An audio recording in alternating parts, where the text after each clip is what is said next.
Hello everyone, कैसे हैं आप सभी लोग। आई होप आप बड़े अच्छे होंगे, स्वस्थ होंगे, खुश होंगे। मैं आप सभी का स्वागत करती हूँ अड्डा 24/7 रेगुलेटरी बॉडीज़ पर, जहाँ पर मैं सुबह सुबह 8:30 बजे रोज़ नाबार्ड की एक रिपोर्ट आपके साथ लेकर आती हूँ। चैप्टर वाइज हम नाबार्ड की एनुअल रिपोर्ट कर रहे हैं। आज तीसरे चैप्टर की बारी है। पहले दो अगर आपने नहीं देखे हो, सबसे पहले वो जाकर ज़रूर देखो। फर्स्ट एंड सेकंड चैप्टर, उसकी अलग से प्लेलिस्ट भी बना दी है मैंने नाबार्ड के एनुअल रिपोर्ट की, तो वहाँ से आप देख सकते हैं। मेरा नाम पिंकी है, करंट अफेयर्स में यहाँ पर पढ़ाती हूँ, इनकेस अगर आप मुझे नहीं जानते हो। यहाँ पर मैंने आपको PDF से ही मैं पढ़ा रही हूँ। यहाँ पर जो भी मेजर हाईलाइट्स है मैं जो है उसको अंडरलाइन कर चुकी हूँ। अगर आप चाहते हैं कि मैम हमें तो सिर्फ नोट से ही पढ़ना है, नोट्स के लिए आपको मुझे मेरे पेड क्लासेस में ज्वाइन करना पड़ेगा। पेड क्लासेस के बारे में मैं एंड में बताऊंगी। अभी हम शुरू करते हैं अपना आज का बेहतरीन सेशन।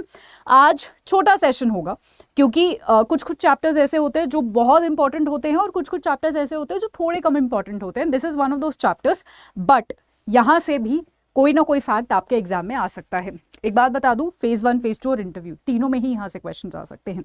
चैप्टर का नाम है investing in a sustainable future, एक सस्टेनेबल भविष्य में इन्वेस्ट करना। क्या मतलब है इसका, ये आपको आगे पता चल जाएगा।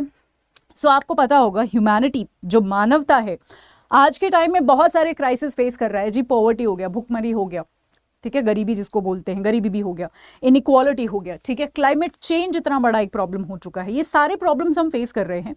इन सारे प्रॉब्लम्स का क्या सोल्यूशन हो सकता है और कैसे हम आगे फ्यूचर में सस्टेनेबली जो है डेवलप कर सकते हैं, यानी अपने एनवायरमेंट को और अलग चीज़ों को भी हम हार्म ना पहुंचाएं, बहुत सारी अलग अलग चीज़ों को हम हार्म ना पहुंचाएं, एट द सेम टाइम हम डेवलप भी करते रहें। ये होता है जी सस्टेनेबल डेवलपमेंट, ठीक है। चलिए, यानी यहाँ पर हम SDG गोल्स के बारे में भी पढ़ेंगे, सस्टेनेबल डेवलपमेंट गोल्स के भी बारे में पढ़ेंगे। तो शुरू करते हैं क्लाइमेट चेंज। तो नाबार्ड जो है वो नेशनल इंप्लीमेंटिंग एजेंसी है जी, किस चीज़ के लिए? For the adaptation fund under UNFCCC। UNFCCC आप ऐसा समझ लीजिए कि एक तरीके का एक कन्वेंशन है जहां पर हमने ये प्रॉमिस किया हुआ है कि जी हम जो है क्लाइमेट चेंज की तरफ जो है यहाँ पर काफ़ी सारे स्टेप्स लेंगे और अपने अपने देशों में जो है क्लाइमेट चेंज नहीं होने देंगे, ठीक है, क्लाइमेट को और ज़्यादा डिग्रेड नहीं होने देंगे, ये आप समझ लीजिए, ठीक है। तो नाबार्ड जो है उसमें बड़ी हेल्प करता है, इंप्लीमेंट करता है चीज़ों को, है ना। जैसे क्या क्या करना, जैसे ग्राउंड वाटर को प्रिजर्व करके रखना, है ना, फूड सिक्योरिटी को करना, उसके साथ साथ यहाँ पर इकोनॉमिकली वायबल सोलर मॉड्यूल्स लाना। सो ये सारी चीजें हैं जो नाबार्ड यहाँ पर प्रोवाइड करता है। ये एज इट इज वर्ड आप अपने किस में लिख सकते हैं, आप अपने फेज 2 के आंसर्स में लिख सकते हैं और फेज 1 में भी आपको काम आएगा, ठीक है। सो यहाँ पर अगर मैं okay, this is not that important, ठीक है जी। अच्छा, यहाँ पर जो है कुछ नहीं, बस क्या क्या प्रोजेक्ट्स में जो है वो पार्टिसिपेट करता है, नाबार्ड जो है हेल्प कर रहा है हमारी। अच्छा, अब यहाँ पर ना आपको केस स्टडीज जैसे ना बीच बीच में पैराग्राफ्स मिलेंगे इस वाले चैप्टर में, पहले नहीं थे, इस वाले चैप्टर में है। जैसे यहाँ पर क्लाइमेट चेंज को लेकर एक केस स्टडी है, गुजरात की केस स्टडी है। गुजरात का जो कच्छ है वहाँ की एक केस स्टडी है जहाँ पर वाटर सिक्योरिटी और इकोसिस्टम को कैसे हमने मेंटेन करना है और वाटर सिक्योरिटी को हमने जो है कैसे ठीक रखना है। इसमें क्या इनिशिएटिव लिए गए कि जो भी कोस्टल मैंग्रोव एरिया है, कोस्टल यानी जो भी इस तरीके से जो नदी के किनारे जो है, यहाँ पर कोस्ट के किनारे जो एरिया है उसको हमने किस तरीके से बचाना है, प्रिजर्व करना है, ठीक है, उसके बारे में हमने स्टेप्स लिए। उसके बाद यहाँ पर ऑल्टरनेट लाइवलीहुड ऑप्शंस जैसे फिशरीज, डेयरी, इन सब ये सभी लोगों को सिखाए ताकि क्लाइमेट को ही वो हार्म ना करे, बाकी और ऑल्टरनेटिव भी उनके जो है उनको हम जॉब्स दे सकें। यहाँ पर माइक्रो इरिगेशन के बारे में बताया गया ताकि पानी वेस्ट ना हो। तो आप देख रहे हो कि ये सारे वो स्टेप्स हैं जिससे क्लाइमेट चेंज कैसे बेटर हो सकता है, उस पर ध्यान दिया जा रहा है। प्रोडक्शन और प्रमोशन, यहाँ पर ऑर्गेनिक मैन्योर प्रोड्यूस करने के बारे में यहाँ पर इस तरीके से महिलाओं को सिखाया गया, वगैरह वगैरह आप यहाँ पर देख सकते हैं, ठीक है। बट यहाँ पर बहुत सारे, ऐसा नहीं है कि चैलेंजेस नहीं थे, और ये वो वाले चैलेंजेस हैं जो आप अपने किसी भी आंसर राइटिंग के चैलेंजेस की तरह यूज कर सकते हैं। जैसे फ्रेजाइल इकोसिस्टम, इकोसिस्टम बहुत ही ज्यादा सख्त नहीं था, फ्रेजाइल यानी जो किसी भी टाइम टूट सकता है, बिखर सकता है ना। Increase salinity intrusion in ground water, यानी जो ग्राउंड वाटर था उसमें सैलिनिटी चली गई थी, यानी पानी जो है वो पूरा सलाइन हो गया था, नमकीन हो गया था, अगेन जो कि बहुत सारी चीजों के लिए अच्छा नहीं होता है। डिक्लाइन इन कल्टिवेबल लैंड, जो उपजाऊ जमीन थी वो डिक्लाइन हो गई थी, कम हो गई थी। तो ये सारे जो है यहाँ पर चैलेंजेस थे। तो हमने क्या किया जी, हमने इनको सारी चीजें तो सिखाई, साथ ही साथ सरकार ने जो है इनको फाइनेंशियल असिस्टेंस दिया, राइट। यहाँ पर रिसीव 21.4 करोड़ का यहाँ पर फाइनेंशियल असिस्टेंस मिला, ठीक है, मिनिस्ट्री ऑफ एनवायरमेंट द्वारा, तो चीजें बेटर हुई, राइट। चलिए अब हम आगे बात कर लेते हैं वाटरशेड डेवलपमेंट प्रोग्राम्स की, किस तरीके से हम जो है पानी का संरक्षण कर रहे हैं, ठीक है। ऐसा होता है ना कि जैसे किसी पहाड़ से पानी आ रहा है तो नीचे हम कुछ ऐसा बना देते हैं ताकि पानी प्रिजर्व कर सके वगैरह वगैरह। सो यहाँ पर नाबार्ड ने 2000 में एक कॉपस फाइंड किया था जो कि 200 करोड़ रुपए का था, जहां पर गवर्नमेंट ऑफ इंडिया ने और नाबार्ड ने इक्वली बराबर कॉन्ट्रीब्यूट किया था, ठीक है। तो कहीं ना कहीं पानी के संरक्षण के लिए भी नाबार्ड इस तरीके से मदद कर रहा है। ये आप लिख सकते हो, अगर क्वेश्चन आएगा ना कि ये बताओ जी नाबार्ड क्या कर रहा है। नाबार्ड में तो नाबार्ड के क्वेश्चन ही आएंगे ना, इंटरव्यू में भी नाबार्ड वाला पूछेगा, नाबार्ड के इनिशिएटिव्स पूछे जाएंगे, तो नाबार्ड के इनिशिएटिव्स आप यहाँ पर लिख सकते हैं, ठीक है। उसके साथ साथ नाबार्ड जो है जो डिग्रेड सॉइल हो गया है, जो सॉइल जो है जो खराब हो गया है, उसको भी कैसे जो है हम वापस अच्छा कर सकते हैं उस पर भी काम कर रहा है, ठीक है। सो क्लाइमेट चेंज हो गया, सॉइल वाले प्रोजेक्ट्स हो गए, उन सब पर जो है नाबार्ड काम कर रहा है, ठीक है। सो यहाँ पर आप ये देख सकते हैं, ये जो प्रोजेक्ट है ये जर्मनी की फेडरल मिनिस्ट्री है for economic cooperation and development. So अपने वो एक इनिशिएटिव के तहत, जिसका इनिशिएटिव है वन वर्ल्ड नो हंगर, की जी एक दुनिया है और कोई भी हंगर वहां पर नहीं है, नहीं भुखमरी नहीं होनी चाहिए। तो जर्मनी हमारी जो है नाबार्ड की इस चीज में हेल्प कर रहा है। तो वर्ल्ड बैंक या जर्मनी ऐसा कोई देश आए ना तो वो इंपॉर्टेंट होता है, ठीक है। चलिए अब यहाँ पर ये सिर्फ कुछ जो है एग्जाम्पल्स हैं, आप यहाँ पर देख सकते हैं नाबार्ड कहाँ पर और सॉइल रिस्टोरेशन के लिए वगैरह वगैरह में कहाँ पर हेल्प कर रहा है, कौन कौन से स्टेट में कितने प्रोजेक्ट्स लगाए हैं, कितने जो है यहाँ पर ग्रांट्स वगैरह दी गई हैं, ठीक है। इसमें कुछ समझाने का नहीं है, राइट। और ये जो सॉइल प्रोजेक्ट हैं जिससे सॉइल प्रिजर्व हो रहा है, उसके फायदे जो हैं वो क्या क्या हो रहे हैं ये भी यहाँ पर बताया गया है। सो यहाँ पर आप देख सकते हैं कि यहाँ पर जो है अलग अलग मेजर्स लिए गए हैं। 42414 हेक्टेयर जो है लैंड के लिए कंजर्वेशन मेजर्स लिए गए हैं, ठीक है। उसके साथ साथ सॉइल इंप्रूवमेंट के लिए उसकी प्रोडक्टिविटी कैसे एनहांस कर सकते हैं इतने लिए गए हैं। इतने लोगों को जो है वेदर बेस्ड एग्रो एडवाइजरी दी गई है। वेदर बेस्ड एग्रो एडवाइजरी यानी एग्रीकल्चर जब आप करते हो तो आपको बहुत सारा पता होना चाहिए कि जी कब बारिश होगी कब नहीं होगी, है ना, कब ओले गिर सकते हैं, कब सही टाइम है किसी भी चीज़ को उगाने का। तो वो सारे सपोर्ट जो है यहाँ पर फार्मर्स को दिया गया है, राइट। चलिए आगे हम बात करते हैं pilot projects on reclamation of areas with okay, this is not that important. आप जो मैंने पिछला वाला जो है यहाँ पर सिर्फ ये है कि सॉइल इंप्रूवमेंट। अब देखो उपज कैसे होगी जब हमारी सॉइल अच्छी होगी, सॉइल का हमारा पीएच अच्छा होगा, तो उस पीएच को हम कैसे जो है यहाँ पर अच्छा कर सकते हैं। पीएच में मतलब जमीनों में हम क्या डाल सकते हैं, ये भी जो है नाबार्ड हेल्प कर रहा है किसानों की, ताकि पीएच को हम बेटर कर सके, ताकि हमारी उपज, हमारी जो यील्ड है, हमारी जो प्रोडक्शन है वो हमारी अच्छी हो, ठीक है। नेक्स्ट हम बात करते हैं digital agro advisory service climate resilient. Digital agro advisory यानी सब कुछ जी ऑनलाइन हो रहा है, तो क्यों ना एग्रो एडवाइजरी भी ऑनलाइन हो, है ना, कि इंटरनेट से आपको पता चल रहा है, यूट्यूब से आपको पता चल रहा है कि जी इस टाइम पे बारिश होगी, या फिर कोई भी एग्रीकल्चर से रिलेटेड कोई भी एडवाइजरी जब जारी होती है, ठीक है। इसके लिए जो है स्मार्ट भी हमने यहाँ पर बनाया है। स्मार्ट क्या है मैं आपको यहाँ पर दिखाती हूँ। तो एक्चुअली ना, अच्छा, स्मार्ट का फुल फॉर्म और स्मार्ट हम आगे पढ़ेंगे, आगे उससे पहले मैं एक दो चीज़ें आपको बताना चाहती हूँ। हाँ, सो ये, अच्छा, अब ये जो आपको यहाँ पर हेडलाइंस दिख रही है ना, मैंने आपको बोला था थोड़ा सा कम पॉइंट्स है इस चैप्टर्स में, पर यहाँ पर जो इंपॉर्टेंट है ना वो है आपकी हेडलाइंस। हेडलाइन से ही आपके क्वेश्चन आएंगे, हेडलाइन ही आपके सॉल्यूशंस है, आपके कंक्लूजन है।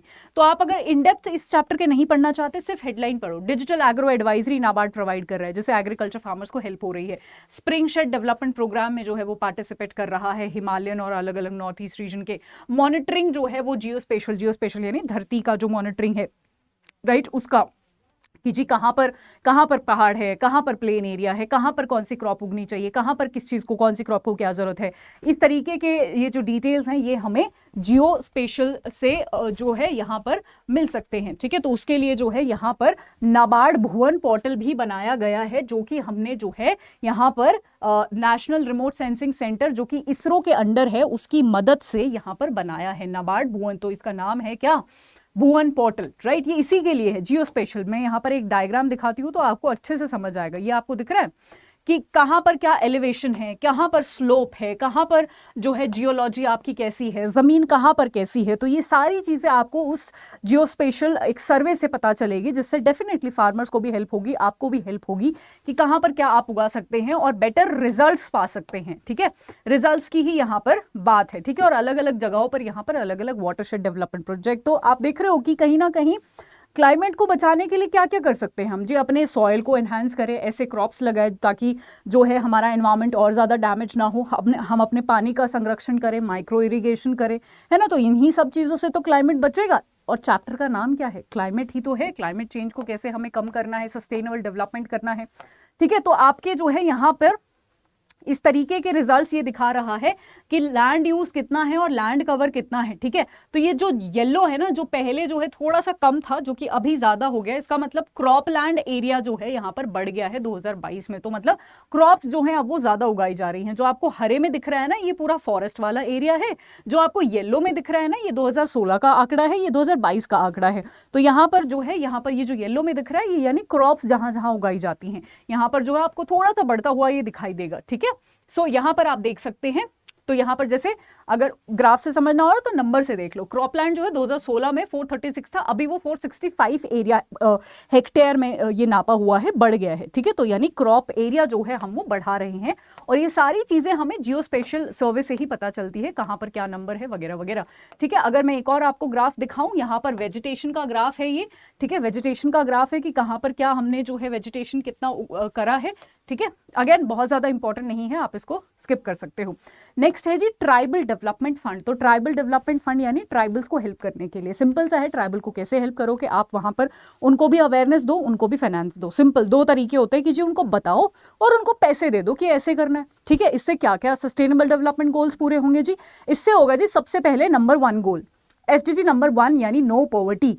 जब उनको भी पता चल जाएगा, ट्राइबल लोग आपको पता है गरीब होते हैं, तो वो पॉवर्टी से ऊपर आ सकते हैं। सेकंड, जीरो हंगर, कि कहीं भी भूखमरी नहीं होनी चाहिए। जब उनको सारे एग्रीकल्चर के बारे में पता चलेगा, वो सेल्फ सस्टेनेबल हो जाएंगे, बिल्कुल हो जाएंगे। Number 5 gender equality. Number 8 economic growth और डिसेंट वर्क उनको मिलेगा। Number 10 reduction in inequalities. Number 13 climate change. Number 15 life on land. ठीक है, चलिए अब जाते जाते ना आज मैं आपको एक ट्रिक बताने वाली हूं, जिससे आप सारे सस्टेनेबल डेवलपमेंट गोल्स ऐसे याद कर लेंगे। ठीक है, चलिए यही था, मतलब इंपॉर्टेंट लास्ट में मैं आपको ट्रिक बताऊंगी, ध्यान से सुनिएगा कैसे आपको सस्टेनेबल डेवलपमेंट गोल्स याद करने हैं। और मैंने आपको बताया इस चैप्टर में ना आपके लिए ज्यादा इंपॉर्टेंट ये है कि ये जो हेडलाइंस है ना, सिर्फ ये पढ़ो। हेडलाइंस ही इंपॉर्टेंट है इस चैप्टर में, उससे ज्यादा कुछ नहीं पढ़ना है। ठीक है, जैसे increase in ownership asset, farm employment बढ़ेगा। ठीक है, फार्म मैकेनाइजेशन हम बढ़ाएंगे। ठीक है, तो ये सारी चीजें, सैपलिंग्स यानी छोटे छोटे पौधे वगैरह हम और लगाएंगे। तो ये सारी चीजें करेंगे ताकि हमारा जो क्लाइमेट चेंज है वो सही रहे, ट्राइबल का भी डेवलपमेंट हो। मैं आपको स्मार्ट बता रही थी, वो है structured, measurable, articulated, replicable and transparent. Full form याद रखिएगा। ICT इंफॉर्मेशन कम्युनिकेशन टेक्नोलॉजी, कई बार कुछ नहीं पूछता, सिर्फ और सिर्फ फुल फॉर्म पूछ लेता है। ठीक है, so this was about chapter 3। अभी मैं आपको एक ट्रिक बताने वाली हूँ, एक ट्रिक सिखाने वाली हूँ, ध्यान से देखिएगा। सो ट्रिक से पहले let me tell you one thing. ये कैसा सा है, ओके। सो ट्रिक से पहले हम एक चीज देखते हैं फटाफट। आप सभी को पता होगा कि हम लोग जो है आपको बहुत सारे ऑफर दे रहे हैं। मान लो आपको नाबार्ड के लिए आप प्रिपेयर कर रहे हैं, ठीक है, और आपको सिर्फ एक नाबार्ड का बैच चाहिए। आपको ये कि मैम मुझे महापैक नहीं चाहिए, मुझे ना नाबार्ड चाहिए। ठीक है, इसके बाद हम ट्रिक देखते हैं। पहले आप ये नाबार्ड देख लो कि मैम मुझे सिर्फ नाबार्ड चाहिए। तो नाबार्ड का हमारा एक स्पेशल बैच है, आप देख सकते हैं। क्लासेस ऑलरेडी यहाँ पर शुरू हो गई हैं, recorded sessions, live sessions, PDF।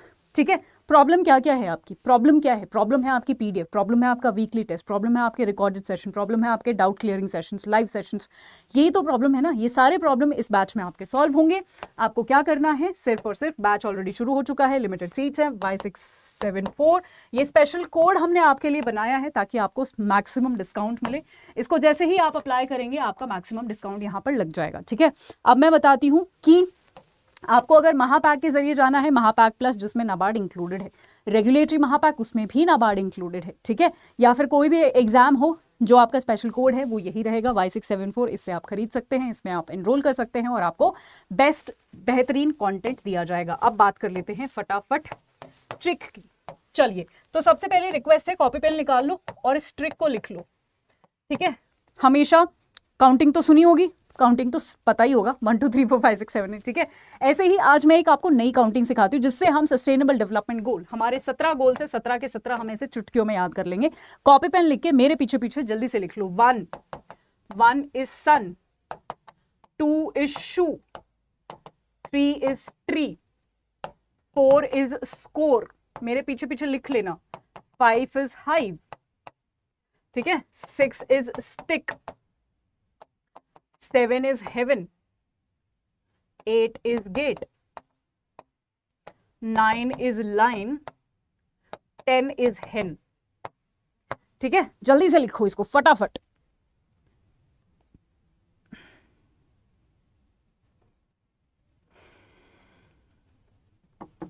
लिख लिया? चलो अब ना इसको 3 बार पढ़ोगे ना, राइमिंग वर्ड्स हैं क्योंकि, तो राइमिंग वर्ड तो बहुत जल्दी याद होते हैं, 3 बार पढ़ोगे याद हो जाएगा, चिंता मत करना। 1 is sun, 2 is shoe, 3 is tree, 4 is tree. अब आप बोलोगे मैम ये एसडीजी गोल्स तो नहीं है, बिल्कुल नहीं है। आपको बनानी है एक कहानी, एंड आई एम श्योर कहानियां बनाने में तो बड़े आप माहिर होंगे, मम्मी पापा से भी बड़ी कहानियां सुनाते होंगे, झूठ झूठ वाली, है ना। सो कहानियां तो आप बना ही सकते हैं, राइट। सो करना क्या है, हमें हर एक शब्द से हमें कहानी बनानी है। जैसे for example 3 is tree, tree से हमें क्या मिलता है, हमें जी औषधियां मिल सकती हैं। औषधियां किस चीज के काम आ सकती हैं, आती हैं हमें हेल्दी रखने में काम आती है। तो जब आप सस्टेनेबल डेवलपमेंट गोल्स देखेंगे, 17 डेवलपमेंट गोल्स हैं, ठीक है। 17 डेवलपमेंट गोल्स में जो गोल नंबर 3 है, दैट इज अबाउट क्या, that is about good health and well being, ठीक है। Sustainable development number SDG number 4 is score. आप स्कोर किस में करते हो, पढ़ाई में करते हो ना, कम स्कोर आया है, अच्छा स्कोर आया है, पढ़ाई में करते हो, यानी एजुकेशन, ठीक है। तो गोल नंबर 4 किसके बारे में बात करता है, एजुकेशन। सिंपल क्वेश्चन आएगा, बताइए गोल नंबर 4 क्या है, बताइए गोल नंबर 3 क्या है, और ऑप्शन होंगे कंफ्यूजिंग।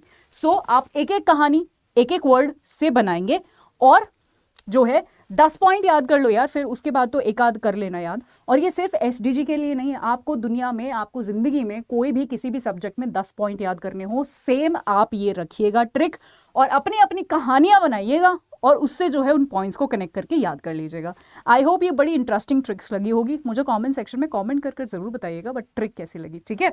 अब मैं आपको एक चीज दिखाना चाहती हूँ, अगर आपको नहीं पता, मैं रोज शाम को 6 बजे, आज भी 6 बजे लाइव आऊंगी, जहां पर मैं बिगर पिक्चर, ये जो है, जब आप अड्डा 24/7 रेगुलेटरी बॉडीज पर जाओगे तो आपको मिल जाएगा करंट अफेयर्स का शो द बिगर पिक्चर, जहां पर मैं रोज आती हूं और जो है 6 बजे आपको करंट अफेयर्स करवाती हूं, Hindu PIB, government schemes, practice, MCQ सब करवाती हूं। इस सेशन में जरूर मेरे साथ जुड़िए, 6 बजे रोज शाम को लाइव। ये सेशन कैसा लगा मुझे ज़रूर बताइएगा, और चैनल को सब्सक्राइब कर लीजिएगा ताकि मैं चाहे ये करवा रही हूँ या कोई और ट्रिक करवा रही हूँ, आप सब कुछ जो है आपको वो पता चल जाए। आज के लिए इतना ही, thank you so much, have a wonderful time ahead, bye bye everyone, bye bye.